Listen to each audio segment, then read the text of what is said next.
আর share করছি tilapia মাছের ভুনা রান্না। আসসালামু আলাইকুম এভরিওয়ান, আমি নাসরিন সুলতানা মিনা, সিরাজগঞ্জের মেয়ে। আমার রান্নাঘরে আপনাদের সবাইকে স্বাগত জানাচ্ছি। এই রান্নার সাথেই থাকবেন। এই রান্নার জন্য কিন্তু আমি তেলাপিয়া মাছ নিয়ে নিয়েছি 3-4 পিস, মাথার অংশ, লেজের অংশ 2 পিস, পেঁয়াজ, হলুদ, লাল মরিচের গুঁড়ো, লবণ দিয়ে এভাবে করে কিন্তু আমি একটু ম্যারিনেট করে নিচ্ছি। এটা হালকা ফ্রাই করে নেব। রান্নার মাছ একটু ফ্রাই করলে খেতে বেশি ভালো লাগে। এই জন্য ফ্রাই প্যানে তেল দিয়ে দিচ্ছি। তেলটা গরম হয়ে গেলে মাছগুলো দিয়ে দিচ্ছি। খুব সাবধানে উল্টে উল্টে ভেজে নিচ্ছি, হালকা ফ্রাই করে নিচ্ছি রান্নার মাছটা। তো এভাবে করে মাথাগুলো হয়ে গিয়েছে, লেজের অংশটা এখন দিয়ে কিন্তু ভেজে নেবো আমি এভাবে করি সেম ওয়েতে। তো এভাবে করেই আমি সব কিছু ভেজে নিলাম, খুব সুন্দর হয়েছে। এখন কিন্তু আমি একটা মশলা পেস্ট তৈরি করে নেবো। হলুদ বাটা, হলুদ, লবণ, লাল মরিচের গুঁড়ো, জিরে বাটা, আদা বাটা, রসুন বাটা, কাঁচামরিচ বাটা, লাল মরিচের পেস্ট, সব কিছু দিয়ে একটা মশলার পেস্ট তৈরি করবো। এটা বাটা মশলার স্বাদ, কিন্তু বাটা মশলার এই রান্নাটা কী যে ভালো লাগে। ধনিয়ার গুঁড়ো দিয়ে দিলাম, একটু পানি দিয়ে সুন্দরভাবে একটু ম্যারিনেট করে নিলাম মশলাটা। দেখুন এই মশলাটা হয়ে গিয়েছে, এটা কিন্তু আমি রান্না করব। এখন আমি কড়াইয়ে তেল দিয়ে দেবো কিন্তু খুব সুন্দরভাবে। এই যে সরিষার তেল, পেঁয়াজ কুচি 3-4টা দিয়ে দিলাম, লাল লাল করে ভেজে নিচ্ছি।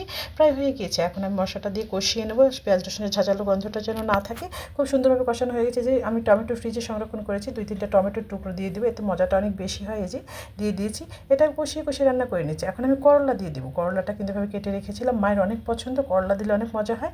এটা দিয়ে কিন্তু খুব বেশি নাড়া যাবে না, এতে তিতো হয়ে যাবে। করলা 80% সিদ্ধ হয়ে গিয়েছে। মাছটা দিয়ে দিলাম। মাছটা দিয়ে এখন উল্টে পাল্টে খুব সুন্দরভাবে আমি রান্না করে নেবো। দেখুন কতটা সুন্দর হয়েছে। আমার রান্নাটা কিন্তু প্রায় হওয়ার পথে। এটা আমি কষিয়ে নিচ্ছি খুব ভালোভাবে। এখন কিন্তু আমি একটু ঝোলের জন্য পানি দিয়ে দিলাম, এই ঝোলটা অনেকটা কমিয়ে ফেলবো।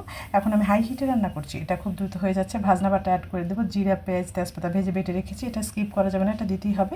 এতে মাছের তরকারি অনেক স্বাদ বেড়ে যায়। এটা আমি ফ্রিজে সংরক্ষণ করি সবসময়। এইভাবে করে কিন্তু ঝোলের সাথে মিশিয়ে দিলাম, আপনারাও দেবেন। এতে রান্নার মজাটাই বদলে যাবে যখন আপনারা দেবেন এটা।